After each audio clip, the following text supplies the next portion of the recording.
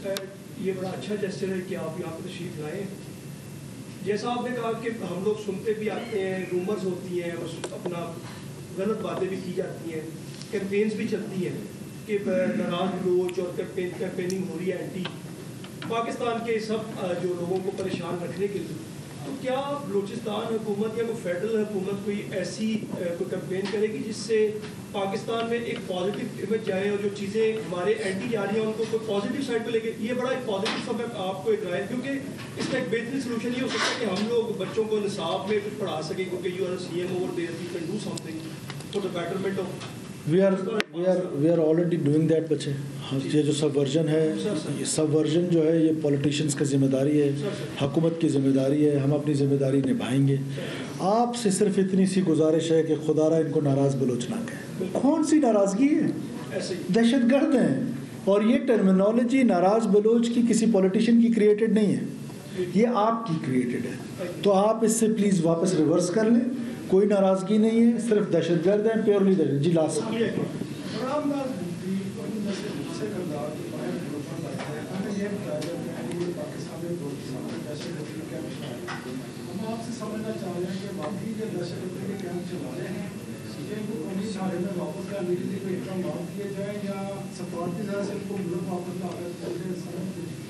دیکھیے اس میں تو کوئی دو رائے نہیں ہے کہ وہ وہاں باہر بیٹھ کے خود لگژریس لائف گزار رہے ہیں. عام بلوچ کو جو بیچارہ سردی میں ٹھٹرتا ہے, گرمی میں جھلستا ہے, اس کو جذباتی کر کے اس کو ایک پروپیگنڈا ٹول سے متاثر کر کے پہاڑوں کی طرف بھیجا جاتا ہے. اپنے بچے لگژریس لائف گزاریں, عام بلوچ قتل و غارت کرے. تو اس میں تو کوئی دو رائے نہیں ہے. جہاں تک رہی بات پاکستان کی حکومت نے, فیڈرل گورنمنٹ کا سبجیکٹ ہے, فارن آفس پہ ضرور کام کر رہا ہوگا, ضرور اس پر کوئی نہ کوئی کام کہیں پہ ہو رہا ہوگا کہ ان لوگوں کو انٹرپول کے ذریعے, بلڈ وارنٹس کے ذریعے ایٹ لیسٹ یہ بتایا تو جائے دنیا کو کہ وہ دہشت گردی کر رہے ہیں. شکریہ. آپ کو بتائیں چیئرمین سینٹ یوسف رضا گیلانی نے وزیر اعظم کو مشورہ دیا ہے کہ انہیں سیاسی مذاکرات کی شروعات اور قیادت کرنی چاہیے.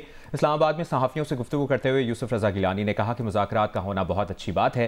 تمام سیاسی جماعتوں بشمول تحریک انصاف سب کے درمیان مذاکرات ہونے چاہیے. اگر مذاکرات ہو رہے ہیں بہت اچھی مذاکرات ہونے چاہیے. جو پولیٹیشین جو ہوتے ہیں ان کے ڈائلاگ ہونے چاہیے.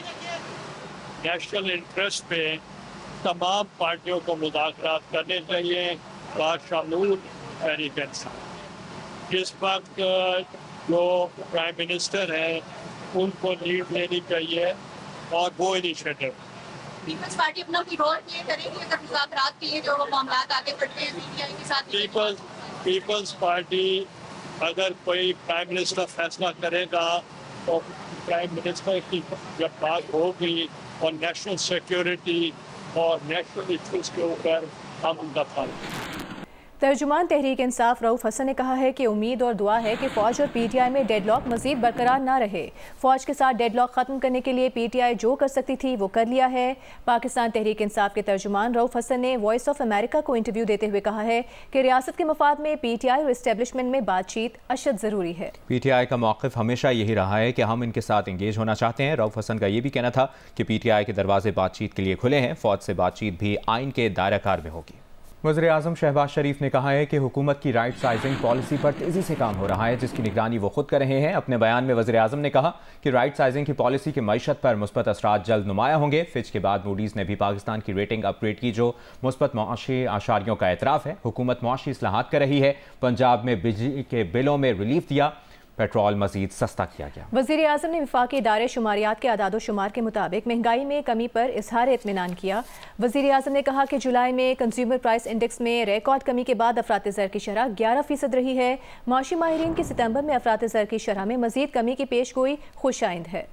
ممتاز برطانوی اخبار گارجین میں شائع ہونے والے مضمون میں سوال کیا گیا ہے کہ کیا بانی P T I Oxford university کا چانسلر بننے کے لیے بہتر چوائس ہیں. مضمون میں یہ بھی کہا گیا ہے کہ کیا طالبان کے دوست واقعی آکسفورڈ کے اگلے چانسلر کے طور پر بہترین انتخاب ہیں. بانی PTI Osama bin Laden کو شہید کہتے ہیں اور اسے دہشت گرد کہنے سے انکاری ہیں.